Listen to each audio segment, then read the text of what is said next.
તું કોમ્પ્યુટર કે તમે સારી રીતે બધાને ઓળખો છો? શું એટલે એમને તમે મને ક્યાં ઓળખો છો? તમે કીધું એવું કે હું તમને ઓળખું છું? કોમેન્ટ જોઈએ, બધી કોમેન્ટ જોઈએ, અમારા વિરુદ્ધ કોમેન્ટ આવી, બીજો કોણ કલાકાર જ આવે એમાં? કોમેન્ટ આવે એમાં હવે હું શું કરું કહો?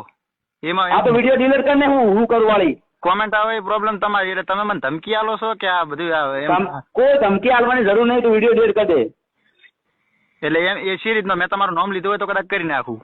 હે તું તારા ગામનો વિડીયો બનાય કે ભાઈ અમારા ગામનો શું બનાવે છે તમારું નામ લઈને? નહીં, તમારા ગામનો મેં વિડીયો, તમારા ગામમાં હું આખો દિવસ રહ્યો છું તમારા ગામમાં, એવું નહીં મને ગામનું કશું. અને તે તારા આઈડી માંથી કોમેન્ટ કરી ઇન્સ્ટાગ્રામમાં, એટલે મેં કોમેન્ટ કરી એમાં તમારું નામ ચાલ લીધું હોય કે તમારા ભાઈનું, ગબ્બર ભાઈનું? એટલે ભાઈ તું બધું ચોખ્ખું આપો, અમારા કોઈ ગોટા સમજે? શું તું અમારે ગોટા સમજે? એટલે એમ નહીં, તમારું નામ લીધું હોય તો કહો. એમ કહો તું બધું અમે ચોખ્ખું કહી રહ્યા કે અમારા ઘરમાં જોઈને જતા રહ્યા, ક્રિકેટ રમે છે, ઓમ રમે છે, આ બધું કોમેન્ટ. એક મિનિટ તમે મને વાત કરી, તમે મારી જોડે ઉભા રહ્યા.